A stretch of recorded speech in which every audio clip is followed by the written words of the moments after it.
Baik, bismillahirrahmanirrahim. Saya Dr. Gamal dari fraksi PKS Dapil Jatim 5 Malang Raya.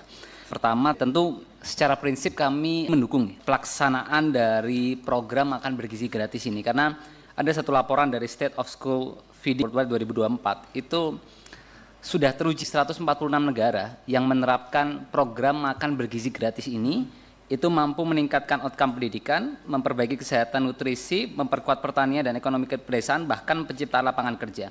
Bahkan ketika diteliti lebih dalam, apa outcome pendidikan yang terjadi pada anak-anak yang mendapatkan school meals, itu pertama adalah yang menarik anak-anak ke sekolah, lalu kedua membantu mereka belajar lebih baik, bahkan meningkatkan kemampuan kognitif. Dan yang ketiga, satu dampak yang dikaji adalah soal value for money. Jadi setiap dolar yang diinvestasikan untuk makan di sekolah itu berdampak 3-9 dolar secara nilai dari efektivitas. Itu mungkin poin yang pertama, sehingga tentu kita memahami niat mulia, tujuan mulia, noble purpose dari program ini. Lalu yang kedua, saya ingin highlight soal case yang terjadi dan bagaimana kita melihat paradigma ini bersama-sama. Pertama, tentu kita semua punya keyakinan tentang zero tolerance incidence pada kasus ini. Tentu karena anak-anak kelompok rentan, lalu sistem imun mereka belum sekuat dewasa. Tetapi kalau kita buka data lebih dalam, jadi ada namanya incidence per million serving. Jadi angka insiden dari kasus pelaksanaan program makan bergizi ini. Ternyata temuannya menarik Bapak Ibu sekalian. Misalkan ketika dibandingkan dengan 4 negara, di Indonesia tadi Bapak Kepala Badan sampaikan dari 1 miliar porsi kita ada 5.600 kasus keracunan. Coba kita komparasi dengan program di Jepang, Kyusoku, itu dari 1,3 miliar porsi, angka kasus per tahun 500 sampai 1000. National School Lunch Program di Amerika itu dari 5,4 miliar porsi, kasus per tahunnya 400 sampai 600. Bahkan di FSA, Uni Eropa, dari 9 miliar porsi, 10.000 sampai 12.000. Artinya angka incidence per million service di Indonesia 5,6, di Jepang 0,9 sampai 0,8, di Amerika 0,07 sampai 0,11, dan di Uni Eropa 1,1 sampai 1,3. Artinya standarnya itu seyogyanya ketika ada insiden yang terjadi di luar kendali yang tidak kita inginkan, tidak boleh lebih dari 1%. Dan dalam pelaksanaan kita sekarang, kita sudah melampaui angka 5%, 5 kali lipat dari yang seharusnya. Itu mungkin poin kedua. Lalu ketiga, dari beberapa negara yang sudah menerapkan itu, saya pikir ada satu pelajaran berharga yang kita bisa adopsi. Pertama, soal regulatory framework. Jadi 3 negara yang menjadi role model, India, Brazil, dan Jepang dalam hal ini, itu semuanya punya regulasi undang-undang, Pak. Jadi saya pada kesempatan yang mulia kali ini mengusulkan untuk bagaimana kita mendorong ada undang-undang makan bergizi gratis. Kenapa? Satu, tentu kita berharap walaupun kepemimpinan Pak Prabowo 5-10 tahun ke depan berganti kepada kepemimpinan lain, dengan adanya regulasi, maka program makan bergizi gratis ini akan mampu bertahan bahkan 3, 4, 5 dekade ke depan.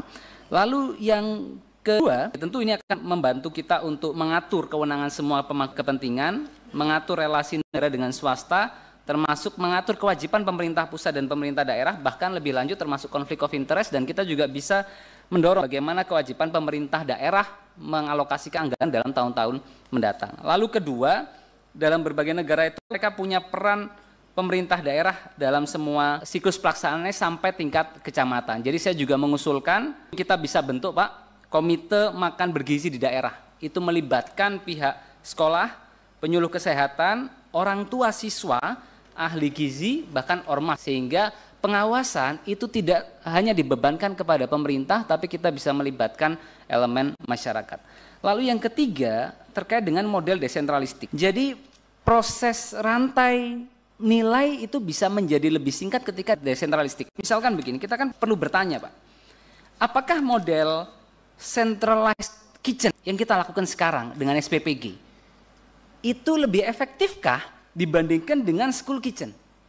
Itu kan sebuah pertanyaan yang harus kita jawab. Artinya mungkin juga kita bisa pertimbangkan untuk mix, bahkan ada satu kajian saya temukan, jadi large central kitchen supplied many school was a contributing factor to the widespread of illness. Jadi ternyata dapur yang terpusat itu berkontribusi besar terhadap tingkat kesakitan. Artinya ketika kita mampu mendesentralisasi ini ke sekolah, dengan School Kitchen, saya yakin optimis Pak, kita akan mampu menekan potensi keracunan yang terjadi di tengah-tengah masyarakat. Dan yang keempat, saya pikir kerjasama dengan World Food Program termasuk Food Agriculture Organization itu menjadi satu poin yang penting untuk bagaimana kita bisa mendapatkan asisten dan pelajaran.